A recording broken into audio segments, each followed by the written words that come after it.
Magandang hapon po sa inyong lahat. Ako po si Pastor Ezekiel, VCA Star Mall. We celebrated our 6 years anniversary 2 Sundays ago. Ginawa po namin sa covered court kasi isang service lang po. Yung 5 services doon sa Star Mall ay ginawa po namin isang service lang in granding celebration for the glory of God. Ako po ay nandito since 2000 and we started 2007 sa VCA, and November of 2008, sinend po ako ni Bishop sa San Jose del Monte, Bulacan to start a church. At ang bilis lang po, nag-celebrate na po ng 6 years anniversary. So ang church po natin ay nasa Star Mall, San Jose del Monte, Bulacan. Alam mo, social po yung lugar natin doon. Mayroon ng SM, siguro Colinas, yung Colinas, yung kagaya po dito, terraces, magkakaroon, mayroon silang space doon eh. So iba sa inyo, magtayo ng mga mall doon. Sana wag niyo kalimutan magtayo ng VCA Mall. Kasi may Victory Mall eh, VCA Mall kaya. Mayroon pong debate, it was a public debate between an atheist, unbeliever po at saka believer. Dati po uso ang debate, no? Panahon ko pa po yun. So, nauna pong magsalita yung atheist, unbeliever. Sa likod po ng stage, sinulat niyang napakalaking mga salita, God is nowhere. Walang Diyos. Ang Diyos ay hindi makita kahit saan. Dumating po yung time nung believer na magsalita. So since sinulat lang po sa chalk yung salitang God is nowhere, ang ginawa po nung believer, pagtayo, binura po yung W sa now. So pag binasa mo, God is no here. Pero yung W yung binura, dinikit po niya sa no. So ang basa po niyan ay, God is now here. Ang Diyos ay nandito na ngayon. Praise the Lord. I am speaking sa mga mananampalataya ngayong hapon. Naniniwala ba tayo na ang Diyos ay nandito ngayon? Palakpakan po natin si Lord. I love His presence. Ang ganda po ng kanta na yan. So the title of God is The Presence of God. So pag pinag-usapan po yung presence of God, si Moses po, pag binasa natin ng Biblia ay napaka-intimate, napaka-close po niya sa ating Panginoong Diyos. Hindi ba tayo close din kay Lord? Amen? Pero iba ho si Moses, na pwede naman tayong maging kagaya po niya. Si Moses ay na-maintain po niya yung intimacy. Hindi lang po na-maintain yun, bagkus yun po ay lumalalim, nag-grow at nag-grow ang kanyang relationship with God. At naniniwala po ako sa mga kasama ko lahat po ngayong hapon, yan din po ang ating nais. How can we grow in our intimacy with God? How can we grow dun po sa experiencing the presence of God? Dito po sa Exodus chapter 33, verses 1 to 23, I would like to share yung tatlong keys dun po sa ginawa ni Moses para po hindi lang po ma-maintain yung kanyang intimacy with God, bagkus mag-grow his intimacy with God. So ang unang key po ni Moses para po mag-grow in his intimacy with God is to pray for the presence of God. Sabihin po natin, pray. So kanina po ay, as we worship, we can feel the presence of God. Regardless if you feel His presence or not, the fact is, God is here. Amen? Yun po ang totoo. Whether you believe God is here or not here, the truth is, God is here. It changes nothing. Dun po sa fact, dun po sa truth, na ang Diyos ay kasama natin. Exodus 33, verses 1 to 3, ito po ang sabi. Then the Lord said to Moses, leave this place, you and the people ye brought up out of Egypt, and go up to the land I promised on oath to Abraham, Isaac, and Jacob, saying, I will give it to your descendants. I will send an angel before you and drive out the Canaanites, Amorites, Hittites, Perizzites, Hivites, and Jebusites. Go up to the land flowing with milk and honey. So, nailabas na po ni Moses ang bayan ng Israel from Egypt. Ito po ay dinala sa desert. At, of course, sila po ay humimpil doon sa desert. And it's about time for them to continue doon sa kanilang pagtra-travel going to the promised land. So, sabi ng God, Moses, it's now time to leave. It's now time to go to the land that I promised to Abraham, Isaac, and Jacob. Panahon na. It's about time to leave. At so, gusto ko lang mabanggit po, tayo po bilang mananampalataya ay nasa pilgrimage. We are on a journey. Hindi po tayo dwellers. Pansamantala po lagi. Tayo po ay nag-move on tungo po doon sa destiny na itinakda ng Panginoon sa atin. At ang bayan po ng Israel ay panahon na po na sila ay maglakbay doon pa lang po sa disyerto at tutumbukin po nila, tatahakin nila yung pinangako ng Panginoon. At sabi ng God, you go up. Sabi natin, go up. So not only you have to live where you are now, but you have to go up. Ang buhay pananampalataya po ay nagle-level up. So lagi hong mayroong pressure yan. If you go up, pag-aakyat ka sa hagdan, ay may pressure. No? Nakausap ko lang yung isang matanda na umatin dito nung midweek. Yung building na kinonstruct niya ay 5th floor. So ibang mga workers niya, pagdating sa 3rd floor, humihingal. Siya ay 69 years old po siya. Pero ang lakas. Pagdating sa 3rd floor, yung kasama niyang 30 years old, tumitigil. So bakit? May pressure eh. If you want to grow in our walk with God, may mga pressure eh. At ito ang sabi ni Lord, I will send my angel with you. Okay? Ang sasama sa inyo para maglakbay tungo po dun sa promised land ay angel. Sabihin natin, angel. Minsan ho, in our worship,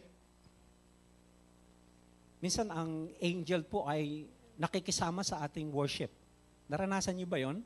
Minsan may naririnig ka, so talagang kikilabutan ka eh. So God, kakaiba ito. Pero iba ho ang presence ni Lord sa presence ng angel. Tama? So, ang sabi ng God kay Moses, hala Moses, umalis ka na, go up to the land that I promised to your forefathers, and I will send my angel with you para dalhin kayo doon sa promised land. Ang pinakamalungkot po dito, yung kasunod po ng verse 3, ang sabi ng God, but I will not go with you because you are a stiff-necked people and I might destroy you on the way. Hala Moses, humayo na kayo, punta na kayo sa promised land. I will send my angel with you, but I am not going with you. Moses loves God's presence so much.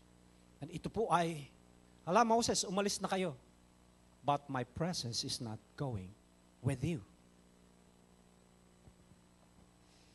Mayroong binatilyo eh. A gentleman, handsome gentleman. A worker, a believer, and she saw angel who is not a Christian. Wow, angel, you're so beautiful. Talagang.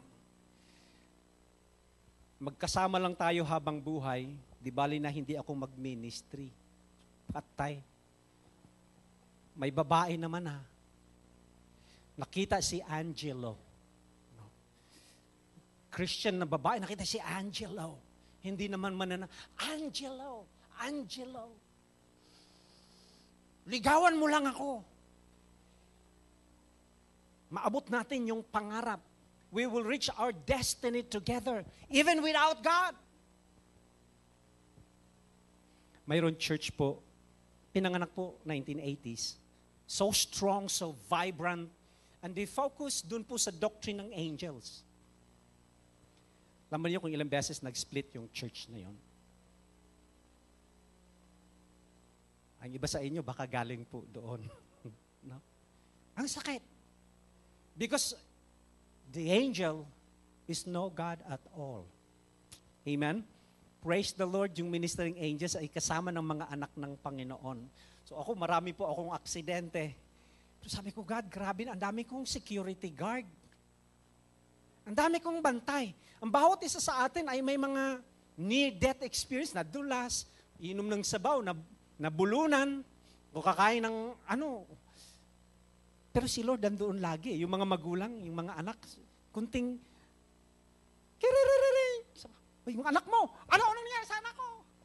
Praise the Lord. Mayroong ministering angels. Pero ito, kay Moses, sabi ng God, Moses, you live now, you go to the land that I promise you. I will send my angel, but I am not going with you. Church, you can never reach your destiny without the presence of God. You can never reach your destiny without the holy presence of God. Si Moses, sabi niya, God, kung angel lang ang sasama sa amin, we will not leave this place. Verse 12, Moses said to the Lord, you have been telling me, lead these people, but you have not let me know whom you will send with me. You have said, I know you by name, and you have found favor with me. If you are pleased with me, teach me your ways, so I may know you and continue to find favor with you. Remember that this nation is your people. Then the Lord replied, my presence will go with you, and I will give you rest. Hala, sige Moses. Sasama pa rin yung angel ko. But now, I am going with you. My presence will go with you. Then Moses said to him, if your presence does not go with us, do not send us up from here. How will anyone know that you are pleased with me and with your people unless you go with us? What else will distinguish me from your people, from all other people on the face of the earth? Tignan mo nga yung katabi mo. Tignan mo. Yung right and left. Alam niyo ba yung kaibahan natin ng sobra-sobra? Is that we have the presence of God. Amen? Our God is alive. Ang Diyos ng iba hindi buhay. Pero ang Diyos mo ay buhay. Sabi ni Moses, God, paano ma-distinguish kami at saka yung mga tao sa mundo without your presence? Pero minsan, ang Kristiyano, Lord, kasama ko lang si Angel, o kasama siya, Angelo. Di bali ng wag. Di bali ng Lord, wala ka. You can never fulfill your calling in your life. You can never fulfill your mission in life without God's presence. So we have, like Moses, God, if you are not going with me, God, if you are not going with my family, God, dito na lang kami. We will never leave this place. Kasi I am going nowhere without God here right now.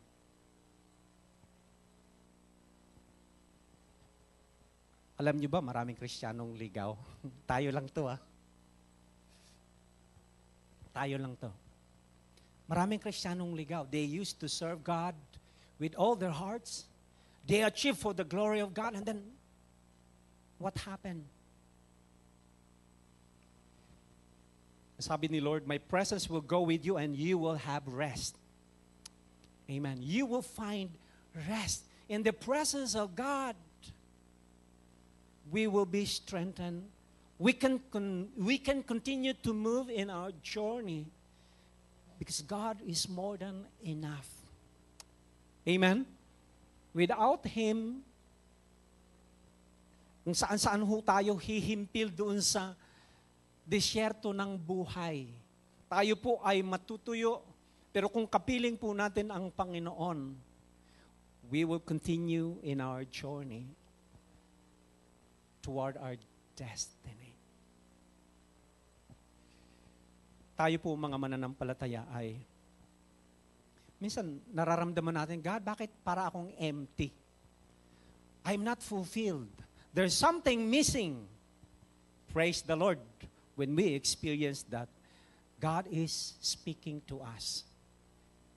Oo nga anak, you are missing something. Maaring you are doing something kaso may joker laang. Alam niyo, maraming Kristiyanong may joker. Maraming Kristiyanong, no?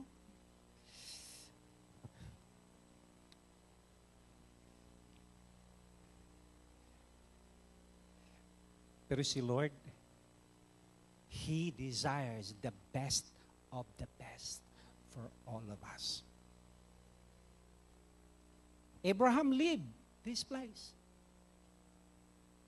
And I will make you from Abram to Abraham.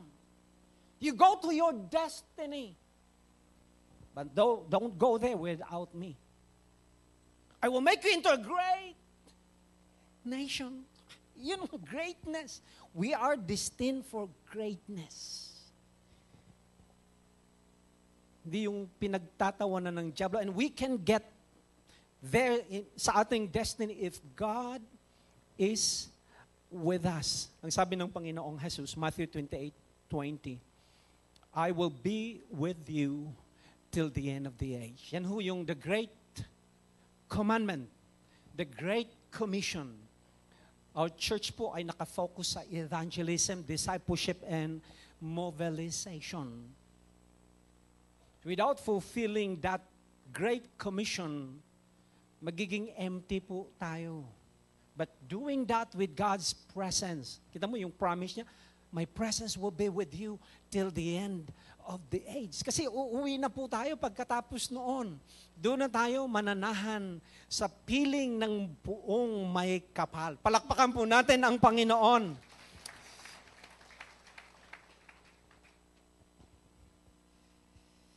Meron bang pinaalaala si Lord na ginagawa natin sa buhay natin na ang sabi ni Lord, anak, I will not be with you in this area. I am not going with you. Malinaw na sinasabi niya yon, di ba? Kahit na anong takip mo, kahit na hamakin mo ang lahat, tumutunog pa rin yung conviction eh.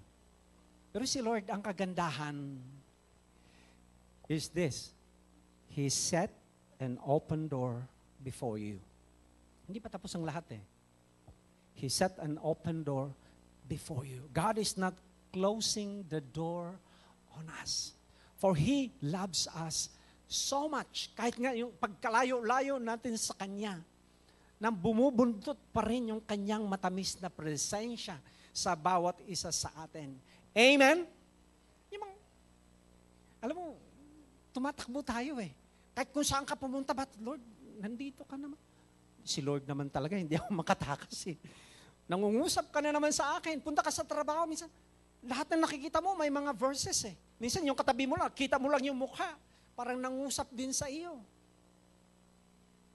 Pupunta ka sa ibang church, Lord, magpalamig lang muna ako.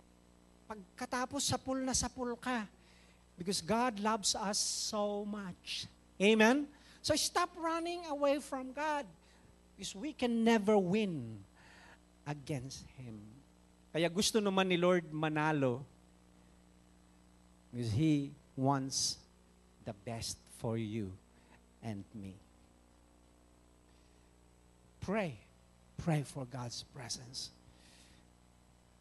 Panginoon, ayaw kong umalis kung hindi ka kasama. Pagkasama ka, hahayo ako. Second po na ginawa ni Moses, not only that he prayed for the presence of God, is that he practiced the presence of God. Si Brother Lawrence ay sumulat po ng book, The Practice of the Presence of God. Ito po ang sabi niya. The most holy practice, the nearest to daily life, and the most essential for the spiritual life is the practice of the presence of God. Yung practice ng daily life, your habit, your lifestyle, yung the most essential for spiritual life is the practice of the presence of God. That is to find joy in His divine company. Di ba may mga taong sobrang enjoy natin yung presence nila? Di ba nung mga boyfriend, girlfriend pa lang? Tsaka nung bagong kasal? At sa totoo, kahit tumatagal na ang kasal, ang sarap-sarap. Amen? Thank you, Sister Yvette. Sa iba sa hindi na ba kayo nag-enjoy sa asawa ninyo? So, malaking problema yon. You enjoy the presence of your wife, of your husband. Hindi ka nag-i-enjoy sa kung kani-kanino. Okay? Yan lang yung asawa mo. So you have to practice that daily. Sweetheart, lalong loves kita ngayon. Yung pag-ibig ko sa iyo kahapon ay panis na. Ito ay bago sariwa. Day tayo mamaya. Pastor, mahal pa yan. Hindi ho, kahit dirty ice cream lang pwede na. Kaya, ga-advertise pa ano. Simple lang ho. Make it simple. Paggising, mayroon ng sinangag na kanin at saka pritong tuyot, sana side up na itlog. Tsaka mainit na kape. Kakain kayo, pakainin mo in bed. Start, grabe ka naman. Talagang, I'm so flattered. I love you 3. No? Ulang yung I love you 2. Dapat I love you 3, mas mataas yun. Same is true with God. We can practice yung presence of God every day. You enjoy God's presence in our life. That you find joy in His divine company, and to make it a habit of life, speaking humbly and conversing lovingly with Him at all times, every moment without rule or restriction, above all at times of temptation. Kahit po sa oras ng problema, nakwento ko po nung midweek, bilang pastor po doon sa Starmore, marami pong dinadaanan eh. So may mga time po na I would set aside everything and just focus on God, praying. At hindi ko alam after nung prayer ko na yun, at after ko mag-aral ng i-preach, hindi ko alam kung nandun pa yung church after noon. Pero si Lord, grabe, yung presence niya, yung focus, setting aside everything, yung kayang magawa ni Lord, anak. Just enter into your room, close the door, and speak to your Father. Yung Matthew 6. Sabi ko, God, grabe kayo. Kasi I can enter into your holy presence. Lahat ng naka-overwhelm na problema sa paligid ay pwede tayong i-guard ni Lord. At kayong lang dalawa, yung mag-fellowship. So, nabalikan ko po yung mga verses. Isa po yan, nung umakyat po ako sa Touch of Glory, yung mga dinadaanan kong daluyong na bagyo, pagsubok na kung ano-ano, ang dami tayo niyan, di ba? Pero wag na kayo magkwento, mag-iiyakan tayo. Pero what sustains me is my focus in the presence of God. Sabi ko nga, binago ko yung title noon, doon sa aking devotion. Father, please. Ano bang sinasabi? Please be careful with my heart. Kasi ang dali yung madurog yung puso natin sa mga pangyayari sa buhay. Lord, ayaw ko nang magpatuloy. But God, please be careful with my heart. Kasi kunting nagtatampo ka, nawawala tayo, di ba? Pero si Lord, mayroong grace, mayroong space. God, thank you. Nakaka-recover ako. Next time, I will be stronger kaysa mga nakalipas. Amen? Pero yun yung practice, yun yung habit. Sabi sa verse 7 ng ating text, Exodus 33, Now Moses used to take a tent and pitch it outside the camp, some distance away, calling it the tent of meeting. Anyone inquiring of the Lord would go to the tent of meeting outside the camp. Siyempre, nagbiyabiyahe po sila eh. So, pag tumigil yung cloud of glory, magtatayo sila ng mga tent na kung saan doon po sila tumitira. So si Moses, outside of the camp, Tatayo siya ng tent. Ang sabi ng ating text, he used to pitch a tent. Kaugalian po, practice lifestyle ni Moses na doon sa kanilang paglalakbay, laging mayroon siyang itatayong kubo na ang tawag niya meeting, tent of meeting with God. Lagi silang nagtagpo ng Panginoon. Lifestyle, practice po ni Moses yon. The same is true po sa atin, yung Christian discipline. Sabihin po natin, discipline. Si Bishop lagi, yung mga cell group leaders ninyo, ito lagi itatanong, kumusta yung devotional life mo? Very quiet po eh. So patay. Talagang quiet time, very quiet. No? So laging tinatanong yan, yung Christian discipline. How is your devotional life? Are you reading God's Word? How is your prayer life? How is your worship life? Pag wala po itong practice, itong habit, itong discipline, on and off po yung ating Christian life. On and off, on and off, on and off, on and off. Pero ang Kristiyanong mayroong discipline, kasi may mga bad habits, di ba? Mag-agree lang po kayo. Ang mga Kristiyano may mga bad habits din eh. Yung devotion talagang hindi makapag-devote sa devotional life niya. On and off, on and off, on and off. Subukan mong gawin po in 2 weeks' time. Magiging habit mo na yun eh. Lord, wala talaga akong maintindihan. Sige lang. Bisaya pa lang Bible, ang gibasagid. So, yung ano naman, yung maintindihan mo, Ilocano, yung, ang dami hong Biblia ngayon ang Bible po ay napakasimple. Kagaya po sa mga taong simple po ang isip, simple yung need, talagang tagus po sa buto. Nung baby Christian ako, yung prayer ko po ay ganito eh. God, make your word alive to me. Hindi ko na po pinag-prayan sa tanang Christian life ko. Once lang. Kasi ang sagot ni Lord, anak, hindi namamatay ang salita ko kailanman. Sabi ko, oo nga ano.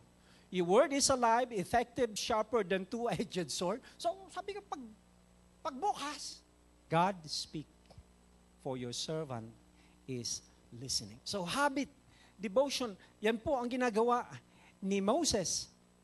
Verse 8, but whenever Moses went to the tent, all the people rose and stood at the entrance to their tents, watching Moses until he entered the tent. As Moses went into the tent, the pillar of cloud would come down and stay at the entrance while the Lord spoke with Moses. Whenever the people saw the pillar of cloud standing at the entrance to the tent, they all stood and worshiped, each at the entrance to his tent. The Lord would speak to Moses face to face, as a man speaks with his friend. Then Moses would return to the camp, but his young aide, Joshua, son of Nun, did not leave the tent. God would speak to Moses face to face. Parang nakikipag-usap po sa isang matalik na kaibigan. So in God's presence, we will hear His voice. He speaks. God is alive. Amen? Hindi po siya pipi na Diyos. May sinasabi siya sa atin eh. Mayroong pinapagawa siya sa atin. At sinasabi ni Lord yan doon sa mga taong intimate. Sabihin natin intimate. Sa mga taong close sa Kanya. Yung mga magkakaibigan po ay pag nag-usap, walang inhibition. No? Walang reservation, lalo pag may problema. Friend, pag mo naman akong i-unfriend, alam mo yung grabe gid, sobra-sobra. So, wala na. Without fear of being rejected eh. Kasi yung totoong kaibigan, itatapon niya lahat ng ika nga sa ipa, itatapon at iiiwan niya yung mga laman. I am faithful to you as my friend. Same is true with our relationship with God. Lumalapit tayo sa Kanya, pinupour out si Moses, sinasabi niya kay God, kinakausap mo niya face to face, puso sa puso. Hindi lang po mukha sa mukha. Bagkus puso sa puso. Sabihin natin, puso sa puso. May puso pa ba tayo? Minsan sa hirap po ng buhay, parang pusong bato. Parang pag magkatabi kayo, wala kang mararamdaman eh. Sa mag-asawa, wag sana ganun. Dati, ang lakas ng kuryente. Pero ngayon, parang tahimik. Parang, I love you. Sabi, I love you. Susupang, sayang. Pero kung, sweetheart, alam mo, I am not perfect. Pero alam mo, ikaw pa rin. Grabe. Talagang lakas. Oo nga eh. Ikaw pa rin eh. Kay Lord, ganun din. Hindi nagbabago ang tatay po natin sa atin. Tayo lang eh. Anak, come on. Lumakad na tayo. Nandun pa yung destiny mo eh. Habang ikaw ay naglalakbay, kasama mo ako, I will be so intimate with you. Dapat isama mo naman ako dyan sa mga agenda mo sa buhay. Hindi yung si Angela at si Angelo. Kahit na kung sino yan, kahit pera, will not bring you to the destiny that God designs for you. Even with nothing, but with God's presence, madadala po niya tayo sa destiny. Pero ayaw sa gusto mo, gusto tayong i-bless ni Lord eh. Amen? Kaya lang minsan, pag nasilaw po tayo sa mga bagay sa mundo, na-out of focus, so God keeps on reminding us. So, lagi po siyang nagpaalala. Si Joshua ay hindi umaalis. Umaalis na si Moses doon sa tent of meeting, pero ang practice ni Joshua, he would always stay behind. Kahit natapos na si Moses, dahil ganun po ka-enjoy ni Joshua ang presence of God. Masarap kayang magbabad. Amen? Babad sa presensya ng Panginoon. Babad sa iyong salita. Alam niyo yung kanta na yun? Huwag ko na pong kantahin. Nasisintunado po ako eh. Lastly po, ang bayan po ng Israel ay so aware. Kasi since lumabas po sila sa Egypt, yung cloud of glory, yung pillar of fire na kasama po nila ay glory of God, presence of God, na gumagabay po sa kanilang journey. Pero dito po yung kasunod, gusto pa ni Moses lumalim. God, I want more. I want to have a glimpse. Kahit a glimpse, God. Silip lang. Masilayan kuman lang. Buti ngayon po, may mga internet, Facebook, mga ganon. Dati yung mga nanliligaw, sa telegrama pa, at saka yung 3 months yung love letter. Tsaka ang tagal pang mag-develop, ang layo ko kasi dito sa mga syudad. Sa amin, ang layo po. So masilayan mo man lang yung mukha kahit picture. Masaya na eh. Lalo na pag nakita mo gumalaw. No? So si Moses, basahin po natin. Verse 18, ang sabi, the Lord said, then Moses said, now show me your glory. So si Lord nag-give in na, okay Moses, my presence will go with you. Hala, tara na. Tiklop na ninyo yung tent, tayo ay maglakbay, yung tent of meeting, hala, ayusin mo na yan.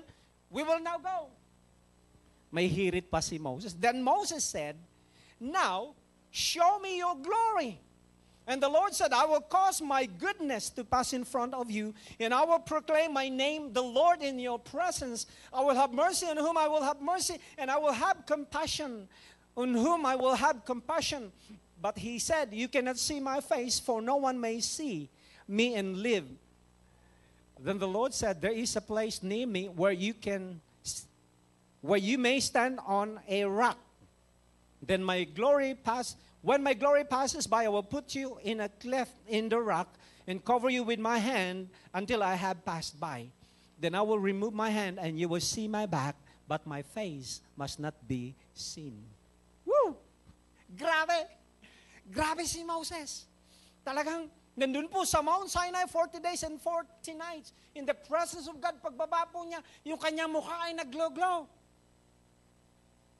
Ay yung glory po na yun, yung Shekinah glory ay sumasama po sa paglalakbay po nila. Sabi ni Moses, God, I want more. I want more of your glory. I want to see you. God, I want to see your face. Sabi ng God, grabe naman tong anak ko talaga. Ay talagang tumigil, napakakulit nito. He want to press into the presence of God. God, ipakita mo naman sa akin. Sabi ng God, okay. Hala, sige.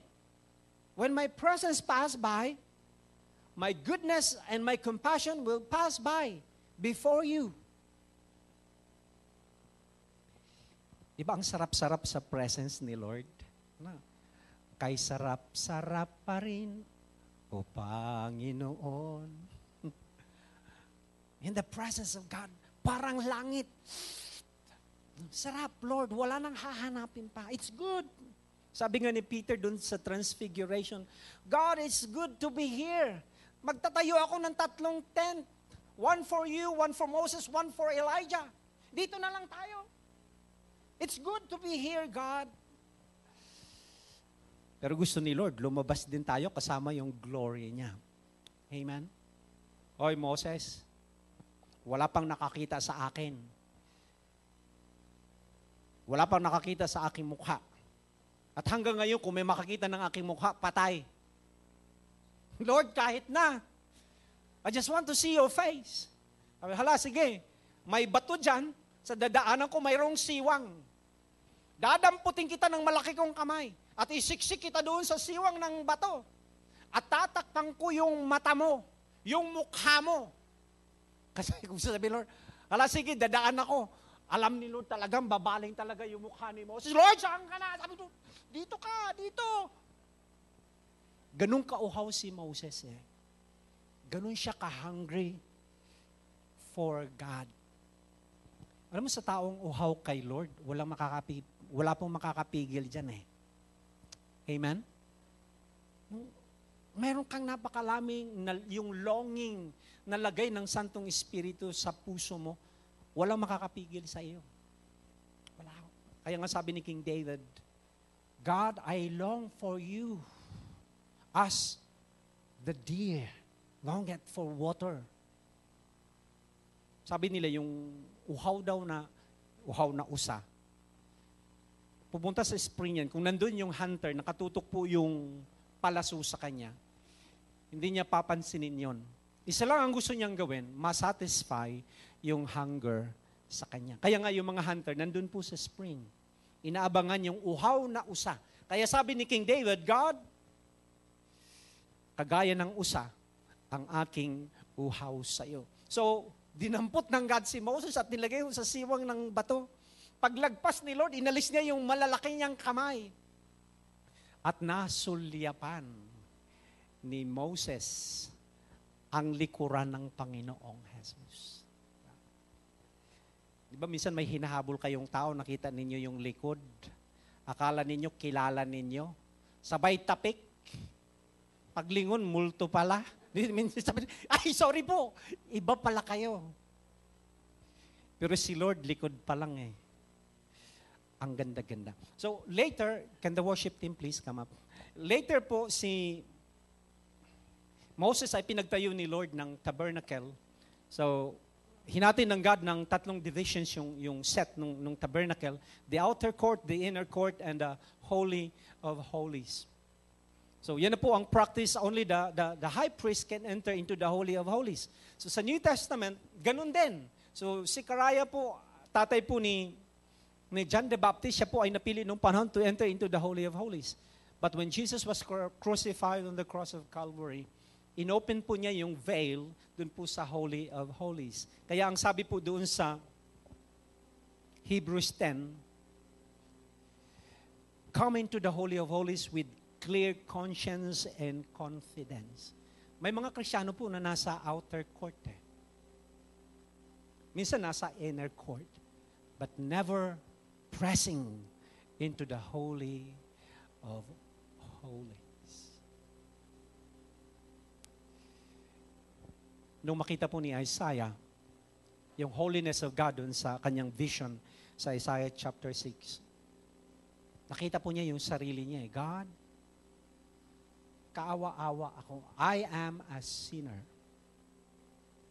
Kasi kung tayo po ay nasa presence of God, wala na pong magsabi sa'yo, sister, mali yung ginawa mo eh. Brother, mali ang ginawa mo. God Himself will convict you eh. God will speak to you, anak, I love you. Can you leave this? Pwede bang wag na to? Because the more we enter into the presence of God, the more that He will change us. The more that we will become like Him. Church, without the presence of God, we can never enter doon sa ating destiny. We can never fulfill our destiny.